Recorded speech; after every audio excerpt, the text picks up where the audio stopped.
CBSE class 10th chemistry का chapter number 4 carbon and it's compounds. But question आया होगा कि भाई सिर्फ कार्बन ही क्यों, यहाँ पे कोई और एलिमेंट क्यों नहीं हो सकता? बात तो सही है। जैसे कि पोटेशियम, दौड़ना तो पड़ता मैग्नीशियम, सोडियम, कैल्शियम और भी बहुत सारे एलिमेंट्स है, वो कार्बन की जगह क्यों नहीं ले सकते? क्या कार्बन कोई वीआईपी पर्सन है क्या?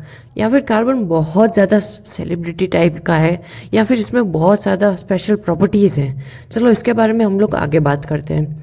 पर इसमें और भी बहुत कुछ है इस चैप्टर के अंदर, जैसे कि सिंगल बॉन्ड, डबल बॉन्ड और ट्रिपल बॉन्ड। हाँ, वही 11th के जो बच्चे बात करते रहते हैं उनको सुना होगा कई बार। इस बारे में भी आज हम लोग बात करेंगे। एंड एक और बात आई होगी कि कार्बन के दो एलोट्रोप हैं, एक डायमंड और दूसरा ग्रेफाइट। वो दोनों है तो कार्बन के एलोट्रोप, फिर भी उनकी प्रॉपर्टीज़ बहुत ज़्यादा अलग है। ऐसा क्यों? चलो आओ वीडियो में बताता हूँ।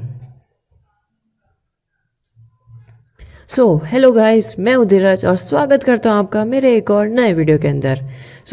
कल के वीडियो के बाद मैं ऐसा सोचा था कि कमेंट बॉक्स के अंदर भरा जाएंगे कमेंट्स कि भाई एनसीईआरटी लेके आ, नहीं edited PDF, NCERT edited PDF. But ऐसा कुछ भी नहीं हुआ, किसी ने टॉपिक ही नहीं डाला।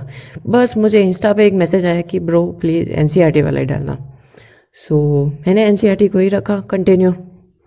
ठीक है, अब इसके बाद कोई कमेंट में नहीं डालेगा कि भाई एडिटेड डाल दो, क्योंकि मैंने कल कहा था कि भाई एडिटेड डालो या फिर एनसीईआरटी वाला डालो, तो किसी ने भी ध्यान नहीं दिया। बट खैर कोई बात नहीं, हो गया होगा कुछ। ठीक है, अब बात करते हैं इस चैप्टर के ऊपर। तो चैप्टर का नाम है carbon and its compound. Carbon एक बहुत ही ज़्यादा स्पेशल एलिमेंट है, क्यों उसके बारे में मैं आगे बताऊंगा, बट हाँ इसी वीडियो में मैं बता दूंगा। और जहाँ बात हम लोग करते हैं कंपाउंड्स की, उसके बारे में भी मैं आगे ही बताऊंगा, क्योंकि सब अगर मैं अभी बता दूंगा तो आप लोग वीडियो छोड़ के चले जाओगे और लाइक कर दोगे, बस ऐसा थोड़ी चलता है। सब्सक्राइब भी करो, कमेंट भी करो, सब कुछ करो यार। ठीक है, अब ये एक छोटा सा डायग्राम सा दिख रहा होगा और क्वेश्चन आ रहा होगा ये है क्या, कोई नेट है क्या माउंटेन क्लाइंबिंग के लिए? नहीं, ये एक एटॉमिक स्ट्रक्चर है। किसका बताओ, अगर किसी को पता हो तो। नहीं पता तो मैं बता दूं कि ये किसका है, डायमंड का। यस, डायमंड का ऐसा एटॉमिक स्ट्रक्चर होता है। ऐसा क्यों, इसमें क्या स्पेशल है? चलो आओ देखते हैं ना यार।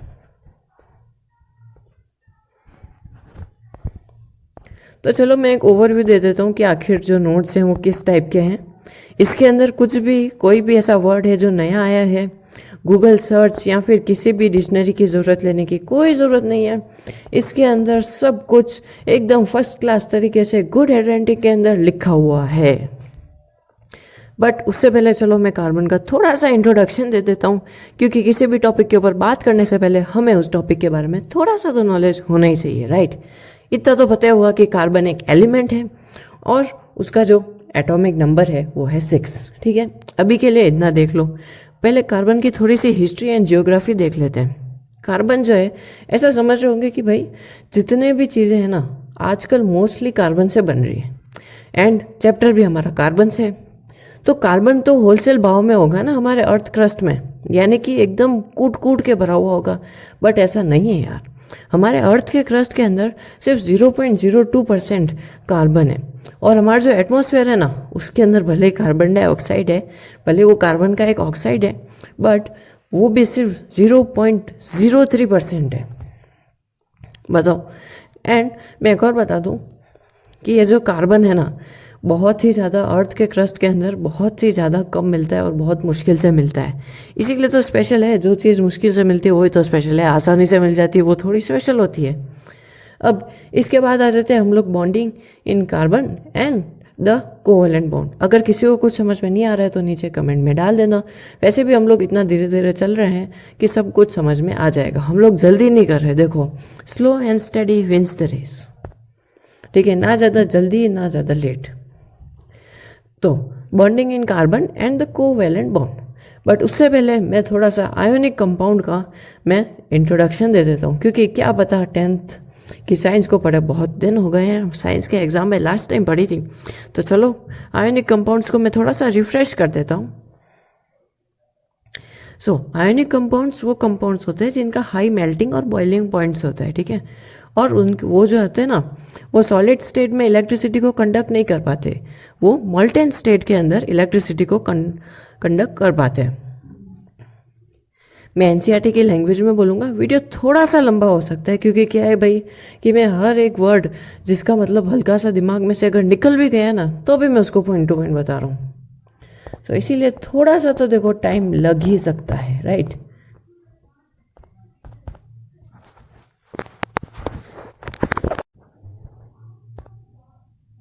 सो ओके, पीडीएफ की जो मतलब इमेजेस जो है ना वो बिल्कुल ही क्लियर है, बट पीडीएफ में अब देखो एक दिन का टाइम लग सकता है, या फिर शायद ही मैं पीडीएफ मैंने अपलोड की होगी, बट अभी तक तो हो ही चुकी होगी जब आप इस वीडियो को देख रहे हो, क्योंकि मैंने ना पीडीएफ वाला जो ऐप है वो अनइंस्टॉल कर दिया था, बिकॉज बहुत दिन हो गए थे, कुछ डाला ही नहीं था इसलिए।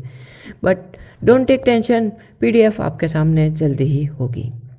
तो चलो बात कर लेते हैं कुछ स्पेशल प्रॉपर्टीज़ जो कि कार्बन कंपाउंड्स की होती है। यस, कार्बन कंपाउंड्स की प्रॉपर्टी के बारे में बहुत ही कम सुना होगा, राइट। बट चलो देखते हैं।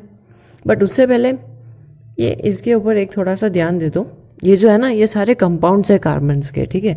जैसे एसिटिक एसिड है, क्लोरोफॉर्म, इसका नाम तो ज़रूर सुना है पर फॉर्मूले का पता नहीं था, देख लो, इसको याद कर लो। एंड इथेनॉल, इसका भी नहीं पता होगा, देख लो, कुछ को ही पता होगा। एंड मीथेन, हाँ भाई जानते हैं टर्म 1 के अंदर कितना इसने मीथेन ने घुमाया था। तो मीथेन का फॉर्मूला होता है CH4, ठीक है। तो इस टेबल को प्लीज़ देख लेना क्योंकि ये इंपॉर्टेंट है एंड मैंने भी मार्क कर रखी है, इसलिए अगर आप आपकी एनसीईआरटी बुक लेके बैठे हो तो प्लीज़ मैंने जैसा मार्क किया है आप भी वैसा मार्क कर दो, क्योंकि ये इंपॉर्टेंट रहेगा। किसी और के नोट्स से तो अच्छा है कि आप लोग अपने नोट्स बनाओ। एंड एज अ स्टूडेंट या फिर CBSE मेट, मैं जानता हूँ कि भाई कैसे नोट्स इंपॉर्टेंट होते हैं, ठीक है। तो हम लोग आ जाते हैं इसकी फर्स्ट प्रॉपर्टी के ऊपर, जो होती है कि जितने भी कार्बन के कंपाउंड्स हैं वो मतलब मोस्टली उसमें एक एक्सपेक्शन है ग्रेफाइट का। मोस्टली जो कार्बन के कंपाउंड्स होते हैं वो पुअर कंडक्टर होते हैं इलेक्ट्रिसिटी के, ओके। तो सेकंड, ये जो कंपाउंड्स होते हैं इनका low melting and boiling point होता है as compare to ionic bonds, ठीक है। आयोनिक बॉन्ड से इनका जो है ना मेल्टिंग पॉइंट और बॉइलिंग पॉइंट थोड़ा सा लो होता है। अब तीसरा पॉइंट, जो फोर्स ऑफ अट्रैक्शन होता है ना मॉलिक्यूल्स के बीच में, वो ज़्यादा स्ट्रांग नहीं होता।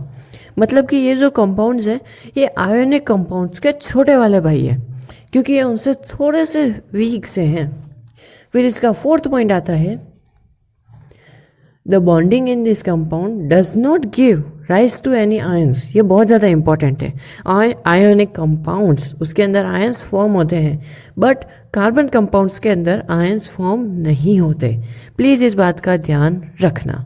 मतलब कंपाउंडिंग के टाइम के ऊपर, मतलब बाइंडिंग के टाइम के ऊपर इनके अंदर आयंस फॉर्म नहीं होते। फिर आ जाते हैं हम लोग और नीचे। इसके बाद मैंने बताया था कि कार्बन का जो एटॉमिक नंबर है वो है 6, ठीक है। तो be the distribution of electrons in various shells of carbon. ये शेल्स ऑफ कार्बन क्या है यार? KLMNN, इसका नाम सुना है, याद है?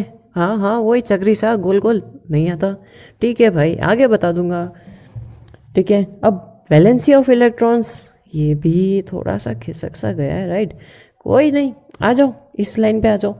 The reactivity of element is explained as their tendency to attain या फिर complete filled outer shell।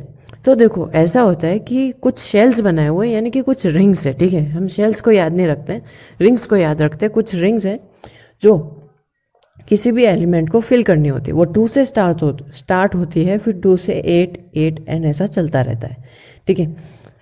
तो ऐसा चल जाने के बाद जो हमारे एलिमेंट्स हैं उनकी हमको टेंडेंसी पता चलती है, शेल्स पता चलते हैं, और एंड सबसे ज़्यादा इम्पोर्टेंट हम उनकी वैलेंसीज और इलेक्ट्रॉनिक कॉन्फ़िगरेशन को पहचान सकते हैं। और इलेक्ट्रॉनिक कॉन्फ़िगरेशन किस चीज़ में इम्पोर्टेंट आता है वो भी मैं आगे बता रहा हूँ, ठीक है। तो अब आ जाते हैं हम लोग ionic compounds achieve this by either gaining या फिर losing electrons from the outer most shell. तो भाई आयोनिक कंपाउंड्स का तो ना आसान सा है, या तो वो लूज कर देंगे या तो वो गेन कर देंगे।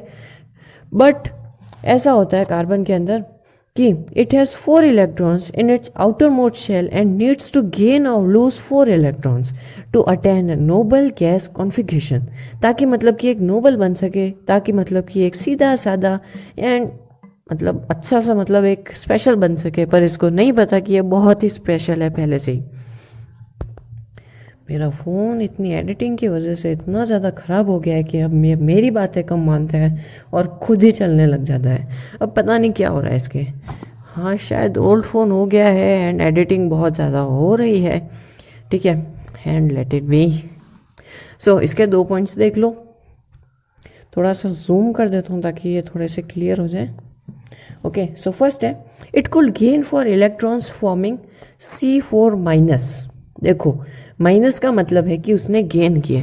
अगर आपने कभी अपने पापा के साथ, मम्मी के साथ या फिर ऐसे भैया के साथ जिसको पॉलिटिक्स में बहुत ज़्यादा इंटरेस्ट है, या फिर दीदी के साथ बैठ के कभी इलेक्शन की लाइव स्टेटस देखा है, तो आपको पता होगा कि उन पार्टीज़ के नंबर्स के ऊपर या फिर वोट्स के ऊपर माइनस या पॉजिटिव का साइन लगा होता है। तो उसमें ऐसा होता है कि अगर नेगेटिव का साइन है, इसका मतलब है कि उस पार्टी ने किसी दूसरी पार्टी के पास से वोट्स को लिया है या फिर अपने पास प्रिजर्व्ड रखा है। ठीक है, तो वैसा ही ना यहाँ पे भी होता है। जैसा कि कार्बन में C4 माइनस है, एनोइन है। माइनस यानी कि एनोइन, एनाइन कहो कुछ भी कहो, प्रोनाउंसिएशन तो अपना है, राइट। तो माइनस का मतलब है कि इसको 4 किसी को देने हैं। ठीक है, जो CAs होते हैं ना, CA का मतलब पता होगा, चार्टर्ड अकाउंटेंट, तो उसमें नेगेटिव का वो मतलब एक ना लिबर्टी कहते हैं, लिबर्टी या फिर लाइबिलिटी ऐसा कुछ कहते हैं। तो उसका मतलब होता है कि उधार। ठीक है, तो मतलब ये जो कार्बन है इसने 4 जो इलेक्ट्रॉन्स है उसने उधार पे ले रखे एंड इसको ये वापस देने। ठीक है, but it will be difficult for the nucleus with 6 protons to hold to 10 electrons, that is for extra electrons. but अगर वो 4 और इलेक्ट्रॉन्स मंगा लेगा तो भाई एक इतना से छोटू से इलेक्ट्रॉन के लिए या फिर उसके न्यूक्लियस के लिए ये बहुत ज़्यादा भारी काम हो जाएगा, मतलब कि उसके लेवल के बाहर का। एंड वैसा ही दूसरे केस में भी होता है, वो 4 इलेक्ट्रॉन्स को छोड़ भी नहीं सकता, बिकॉज अगर वो छोड़ देगा तो भाई 2 इलेक्ट्रॉन्स क्या कर लेंगे। एंड उनको छोड़ने के लिए 4 इलेक्ट्रॉन्स को छोड़ने के लिए सिर्फ 2 इलेक्ट्रॉन्स नहीं कर सकते। ठीक है, तो उसमें बहुत ज़्यादा एनर्जी की रिक्वायरमेंट होगी। तो कार्बन एक ऐसा फंसा हुआ बंदा है जो उसकी इस मुसीबत की वजह से इतना ज़्यादा स्पेशल बन चुका है कि भाई ना तो वो दे सकता है ना तो वो ले सकता है, बस वो उसका एक ऐसा स्पेशल टाइप का बॉन्ड बना सकता है जिसकी वजह से हम उसे कहते हैं कार्बन एंड इट्स कंपाउंड्स। ठीक है, और आते हैं अब भाई कार्बन इसकी प्रॉब्लम को सॉल्व कैसे करता है। कोई तो इसने जुगाड़ लगाई होगा। तो कार्बन जो है वो ओवरकम आता है इस प्रॉब्लम पे by sharing it's valencies electrons with other atoms of carbon. देख लो कि अगर कहीं पे कार्बन लिखा हुआ है किसी फॉर्मूले के अंदर, तो ऐसा नहीं है कि वहाँ पे सिंगल कार्बन होगा, वहाँ पे 1-2 या फिर कार्बन्स तो होते हैं वहाँ पे।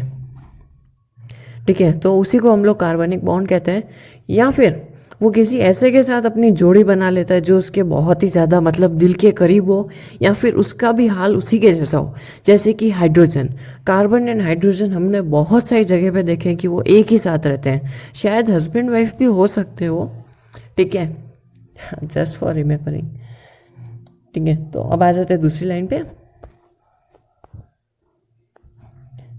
तो द शेयर्ड इलेक्ट्रॉन्स, जिसको हम लोग कहते हैं, belong to the outer most shells of both the atoms, led to the both atoms attending the noble gas configuration.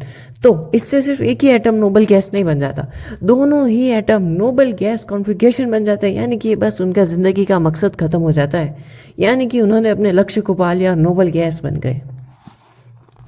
हाँ, एलिमेंट्स का ये होता है कि बस उन्हें नोबल बनना है यार। नोबल का मतलब क्या होता है वो मुझे कमेंट बॉक्स में बताओ। कमेंट ही नहीं करते, कोई कमेंट ही नहीं करता। कमेंट करने में क्या जा रहा है यार, लाइक तो करते हो ना, कमेंट भी कर ही दो। Okay, so before going on to the compounds of carbon, let us look at some simple molecules form by the sharing of valency electrons. चलो भाई कुछ हम लोग कार्बन के दोस्तों के बारे में जान लेते हैं। तो ये आ चुकी है हमारी कार्बन की वाइफ, जो कि है मतलब कार्बन की बेटर हाफ, जो कि है हाइड्रोजन।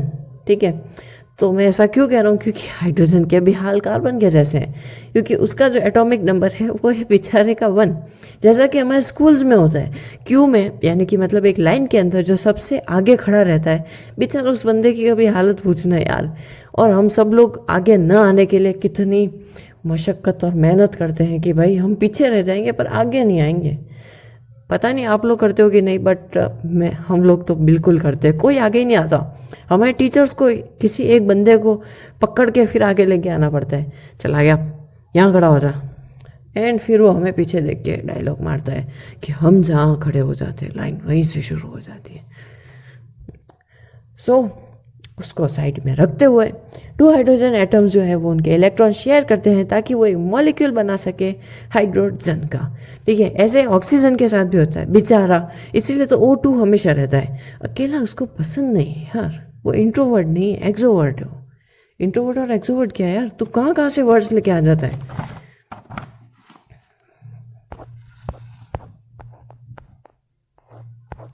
अरे यार मेरा घटिया फोन।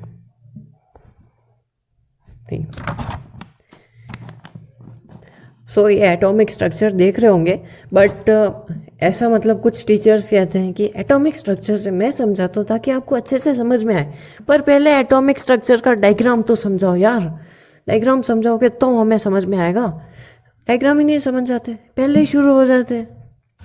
हम डायग्राम समझेंगे बहुत ही ज़्यादा आसानी से, फिर इसके बाद ना डायग्राम्स में भले ही कोई भी पार्ट आ जाए उसमें आप कंफ्यूज नहीं होंगे, भले ही कहीं स्टार बना दो, एक्स बना दो, वाई बना दो, कुछ भी बना दो, अब कंफ्यूजन नहीं होगा डायग्राम्स के अंदर।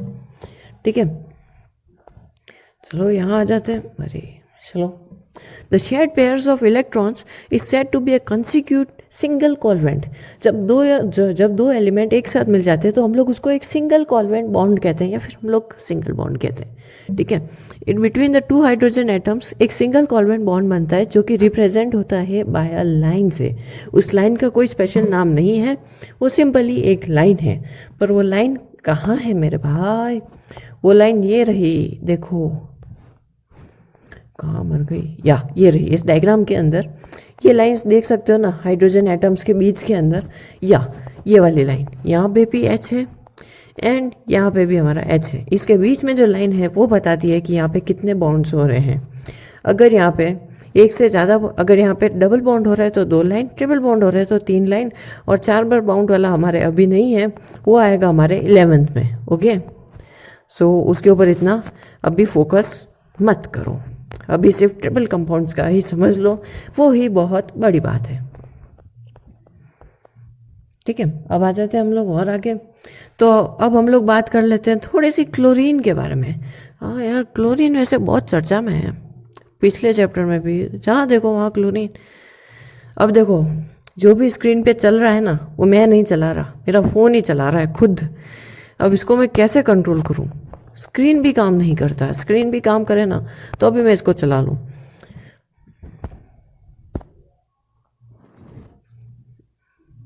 हद हो गया यार, फ़ोन क्या करूँ, एंड फ़ोन नया भी नहीं ले सकते। चलो क्लोरीन के बारे में चलते हैं। क्लोरीन जो है ना वो एक डाई एटॉमिक मॉलिक्यूल बनाता है। डायग्राम से समझा दूँ, या डायग्राम से समझा देता हूँ ताकि आप लोगों को भी मज़ा आएगा एंड मेरे लिए भी इजी रह जाएगा। सो ये डायग्राम देख सकते हो, राइट। तो इसके अंदर जो मतलब मैंने जो स्पेशल बॉक्स के अंदर जो एक्स लिया हुआ है उसका मतलब कि क्या है, उसका मतलब है कि इलेक्ट्रॉन्स के कितने पेयर्स बन रहे हैं। अगर एक बार बन रहे हैं तो 1 पेयर, दूसरी बार बन रहा है तो 2 पेयर, एंड फिर जो नीचे है ना O इस double line equals to O। ठीक है, तो उसका मतलब है कि यहाँ पे डबल बॉन्ड बन रहा है, बता ही दो।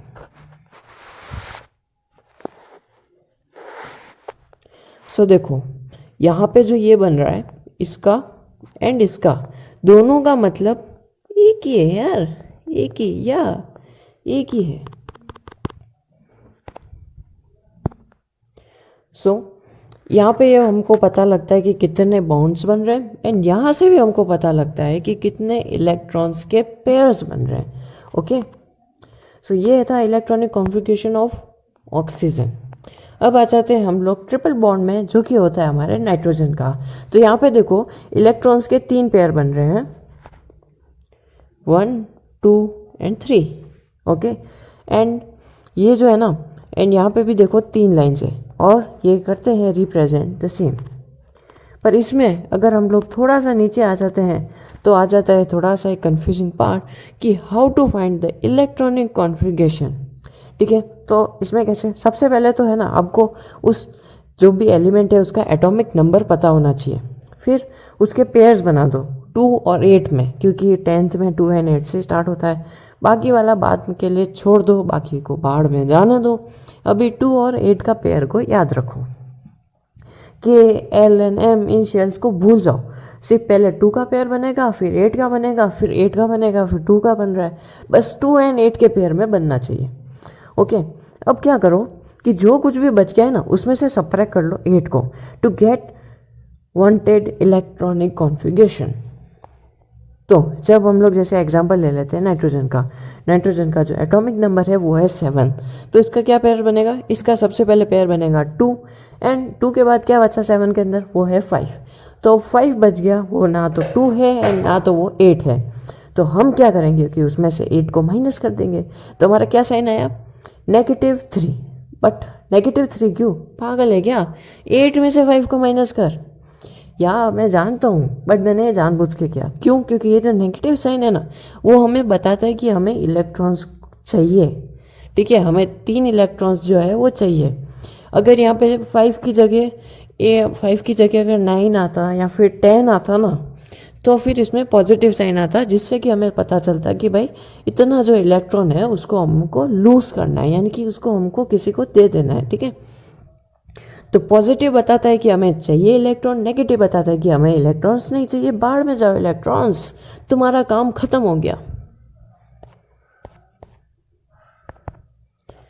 हाँ, ये इमेज थोड़ी सी ब्लर है। ठीक है, बस उतना ही था। डायग्राम तो ख़त्म हो गया यार, बस उतना ही था डायग्राम के अंदर, और कुछ भी इतना इम्पोर्टेंट नहीं था। ठीक है, तो since the electrons are shared between the atoms and no charge particles form such covalent compounds are generally poor conductors of electricity. अब मैं एक हल्का सा इसके अंदर इंट्रोडक्शन दे देता हूँ। देखो, ये जो दिख रहा है ये है हमारे डायमंड रिंग का, मतलब डायमंड का एटॉमिक स्ट्रक्चर। देखो, एग्जाम के अंदर एटॉमिक स्ट्रक्चर बनाने के लिए आएगा और इस टाइप MCQ वाला पेपर होने वाला नहीं है, तो एटॉमिक स्ट्रक्चर बनाना पड़ेगा। तो देख लो, ऐसा एक सर्कल, फिर यहाँ पे एक सर्कल, फिर यहाँ पे एक सर्कल। अगर नहीं समझ में आ रहा है तो फिर बोलना कमेंट बॉक्स में कि भाई एटॉमिक स्ट्रक्चर्स बनाने के लिए कोई इजी ट्रिक बता दे, तो मैं बता दूंगा। बिकॉज ये आएगा, प्रीवियस ईयर्स में भी ये बहुत बार आया था, क्योंकि टर्म 1 की प्रिपरेशन के दौरान मैंने देखा था कि draw the atmospheric structure of graphite diamond and बस इसमें जो नई चीज़ है वो है ये C60 बकमिनिस्टर फुलरेंस। इसको छोड़ो, C60 को याद रखो। तो C60 का कुछ ऐसा है कि फुलरेंसिस करके एक अनदर क्लास का कार्बन का एलोट्रोप आया था। ठीक है, एक दूसरा एलोट्रोप आया था, मतलब कि जो ग्रेफाइट और डायमंड का भाई था। तो ये इसका हमने नाम रखा था C60। आई थिंक कि इसके अंदर कार्बन के 60 मॉलिक्यूल्स हैं, 60 एटम्स हैं, 60 एटम्स हैं। ठीक है, तो जिसके अंदर जो एटम्स हैं ना वो अरेंज थे एक फुटबॉल की शेप के अंदर, एंड यही स्ट्रक्चर्स यूज़ होते हैं हमारे कार्बन ट्यूब्स के अंदर। सो क्या हुआ कि इनको जो है, एज हमारा हिस्ट्री कहता है कि जिस चीज़ के को डिस्कवर अगर कोई इसका इन्वेंटर कर रहा है तो बस उसी के नाम पे रख दो, कोई दूसरा नाम रखने की ज़रूरत थोड़ी। भले ही उसका नाम बच्चों की जीभ काट ले, बट हमें क्या, हमें तो बस जो इन्वेंटर है उसका नाम रख देना है। जैसे कि इसको बनाया था, इसको डिज़ाइन किया था हमारे US आर्किटेक्ट बकमिनिस्टर फुलर। तो इन्होंने कुछ भी नाम बना दिया एंड फिर उसको फुलरेंस के नाम से बकमिनिस्टर फुलरेंस। इसका अगर कोई प्रोनाउंसिएशन कर सकता है प्लीज़ बताना, बिकॉज मेरे से तो इसका प्रोनाउंसिएशन हो नहीं रहा। एंड ये होमवर्क के नाम पे दब्बा 2 क्वेश्चंस है, अगर कोई इसका कमेंट बॉक्स में आंसर बता सकता है तो बता दो, नहीं तो एज़ यूजुअल मुझे कल इनका आंसर बताना पड़ेगा। एंड कल के लिए प्लीज़ वीडियो को लाइक कर दो एंड शेयर करना अपने फ्रेंड्स के साथ। Thank you. एंड सब्सक्राइब करना मत भूलना। एंड वीडियो अच्छा लगा हो ना तो प्लीज़ कमेंट बॉक्स में डालना दैट वीडियो वाज ग्रेट।